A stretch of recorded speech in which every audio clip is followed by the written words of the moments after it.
Assalamualaikum warahmatullahi wabarakatuh. Perkenalkan, saya Vina Trihartini dari kelas 2D3EB dengan NRP 11031811056. Di sini saya akan mempresentasikan mengenai GCD Datapad. Gambar yang ditampilkan merupakan isi dari GCD Control Unit, di mana FSM akan menerima input nilai X dan Y. Input ini menandakan Z dan C jika dilihat dari Datapad. Kemudian akan dilanjutkan pada state 0 atau S0 pada FSM yang akan menerima data dari input X, dan pada state S1 akan menerima data dari input Y. Kemudian pada S2 dan S3 akan diteruskan ke S4, di mana S4 ini data-data yang masuk tadi akan dicek apakah X bernilai lebih besar dari Y, atau X lebih kecil dari Y, atau bahkan X sama dengan Y. Apabila nilai dari X lebih dari Y, apabila nilai yang diketahui telah dicek tersebut X lebih besar dari Y, maka akan diteruskan ke S5, di mana nilai X akan dikurangi dengan nilai Y. Maka prosesnya akan menjadi X min Y. Apabila nilai X lebih kecil dari Y, maka akan diteruskan ke S6, di mana nilai Y akan dikurangi nilai X. Maka prosesnya akan menjadi Y min X. Apabila nilai dari X sama dengan Y, maka akan diteruskan ke S7, di mana artinya faktor persekutuan terbesar tersebut telah didapat, dan nantinya faktor persekutuan terbesar tersebut akan dikembalikan ke Datapad untuk ditampilkan sebagai output.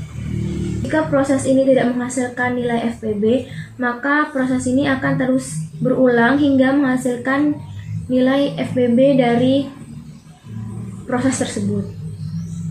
Untuk mengaplikasikannya pada software simulator, pertama-tama kita buka dulu aplikasi EasyLinks. Berikut tampilannya. Lalu pilih opsi File dan klik Open File jika sudah dibuat filenya.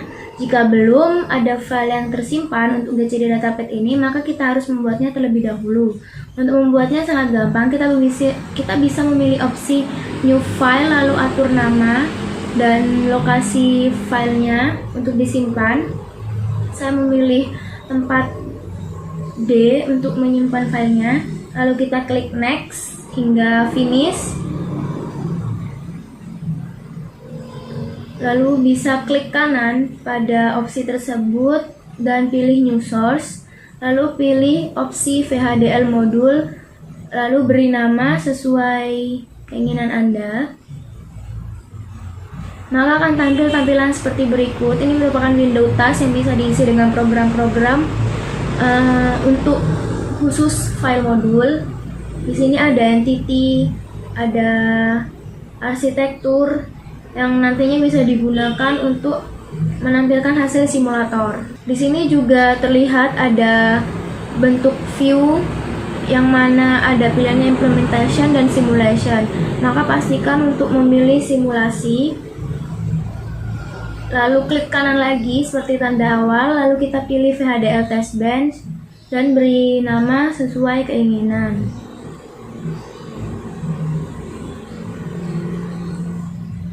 Lalu kita klik Next. Pastikan asosiasinya berada pada nama modul yang telah dibuat tadi. Berikut merupakan tampilan window task yang akan bisa diisi program-program dari test bench. Di sini ada stimulus proses yang mana isinya di sini bisa mengatur tampilan simulasi yang akan keluar pada aplikasi simulator.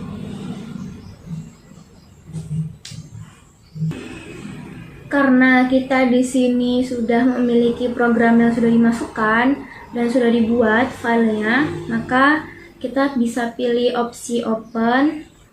Setelah memilih file yang akan dibuka, tampilan window task akan berupa seperti ini. Ini merupakan program yang ada pada file test bench dari GCD Datapad.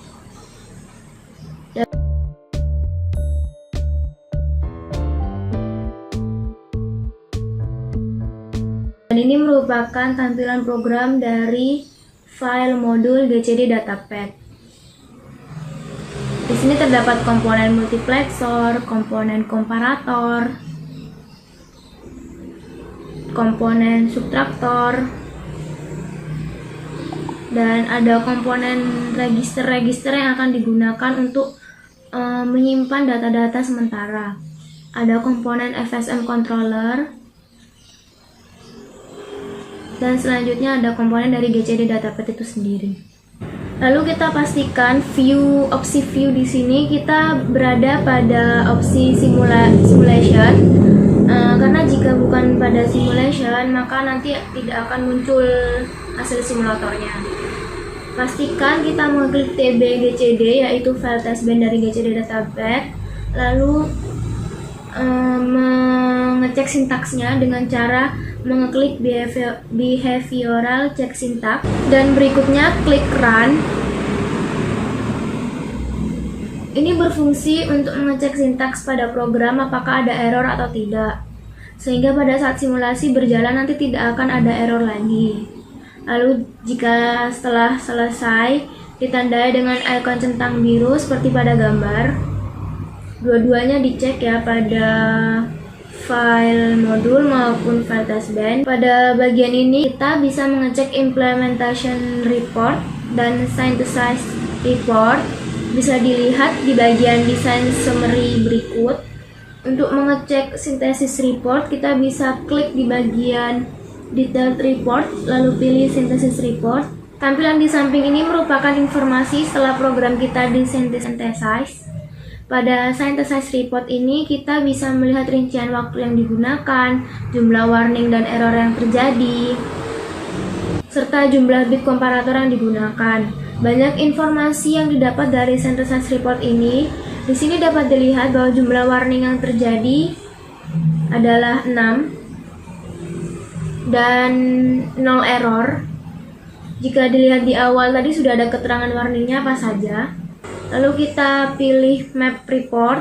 Selain synthesis report, kita juga bisa melihat implementation report dari GCD Datapad ini. Pada map report, kita bisa melihat informasi detail nama-nama input dan output yang akan digunakan. Di sini sudah ada keterangannya.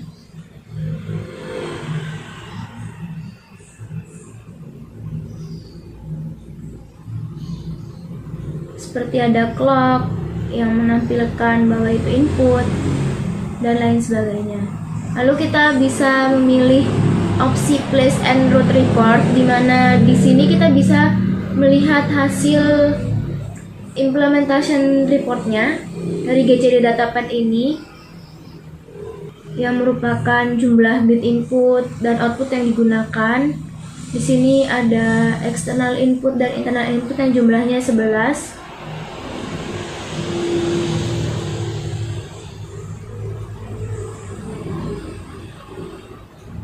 Dan masih banyak lagi informasi-informasi yang ditampilkan dari implementation report ini.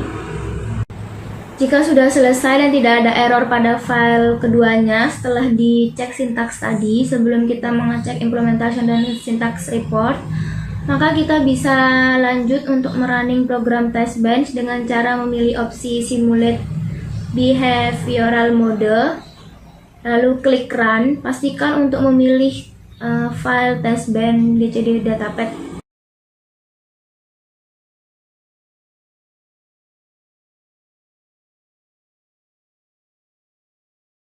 Ini merupakan tampilan hasil dari simulation yang telah kita coba tadi pada file testbench.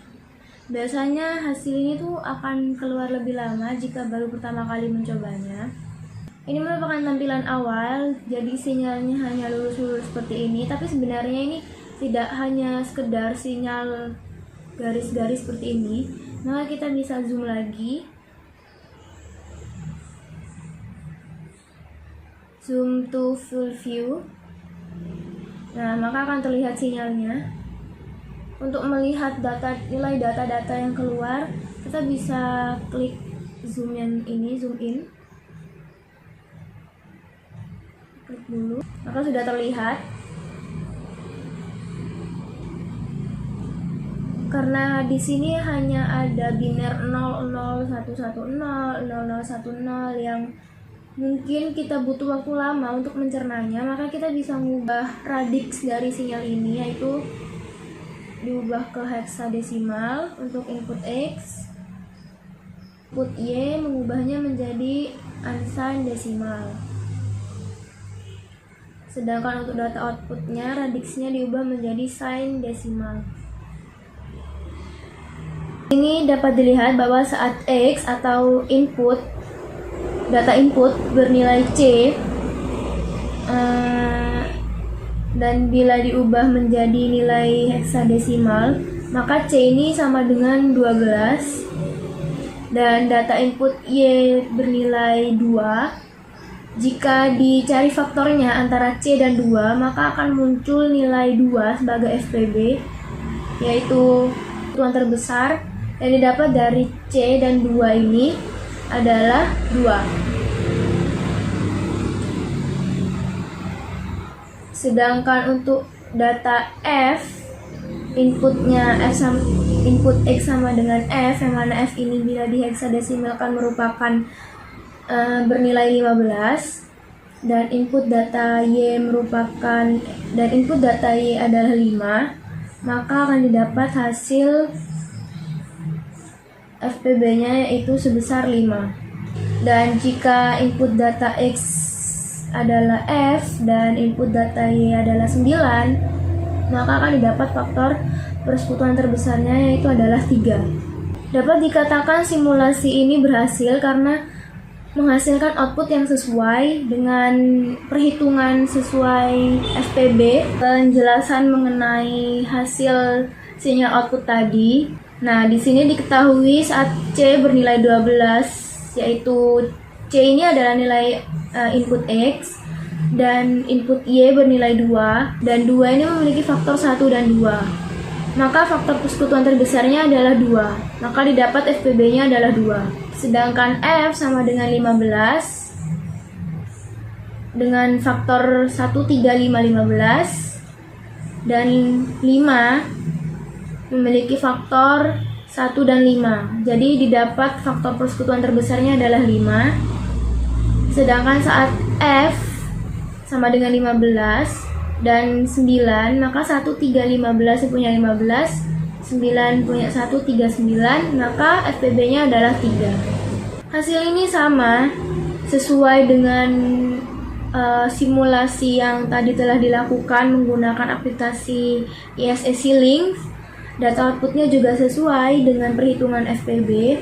Perhitungan untuk mencari FPB ini bisa dilihat pada bagian program test bench, yaitu khususnya pada bagian stimulus proses. Nah, ini merupakan potongan program, yaitu bagian stimulus proses yang ada pada file test bench. Di sini dapat dilihat programnya ada sebagai berikut, yaitu saya menentukan nilai saat input X dan Y bernilai sekian, maka FPB-nya akan menghasilkan sekian. Nah, di sini ada 12 dengan 2, 15 dengan 5, 15 dengan 9. Maka untuk menghasilkan nilai FPB ini kita bisa melihat dari pad-pad yang ada pada file modul sebelumnya, yang mana di sana ada komponen subtraktor, komponen multiplexor, komponen dan dari GCD datapad itu sendiri. Maka akan didapat hasil seperti data output yang tadi telah ditampilkan. Diketahui bahwa pada modul memiliki pad yang sangat banyak sekali. Ya, bisa dilihat pada gambar ini. Ada TOFSM, XMUX, XMUX, XREC, IREC, dan lain-lain yang berada pada satu file modul. Jika ingin mengerjakannya pada file modul yang terpisah, jadi tidak ada pada satu file modul saja, maka bisa saja. Tapi proses ini akan menjadi sangat lebih rumit lagi daripada kita menggabungkannya menjadi satu, namun tetap memberikan deklarasi library IEE, use IEE, std logic, dan lain-lain ini.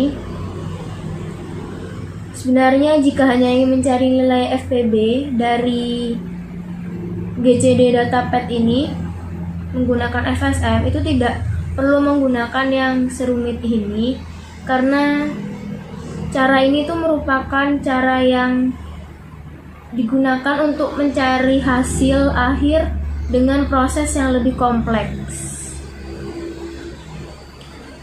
Jadi cara penyelesaian menggunakan GCD Datapad ini lebih cocok digunakan untuk proyek permasalahannya yang lebih rumit dan kompleks karena menggunakan banyak sekali pad dalam satu file modul. Jika hanya ingin mencari FPB seperti nilai berikut ini, menggunakan GCD yang biasa saja, tidak usah menggunakan GCD yang Datapad. Ya, berikut adalah presentasi dari saya mengenai proyek GCD Datapad mata kuliah Piranti Terprogram. Kurang lebihnya mohon maaf. Wassalamualaikum warahmatullahi wabarakatuh.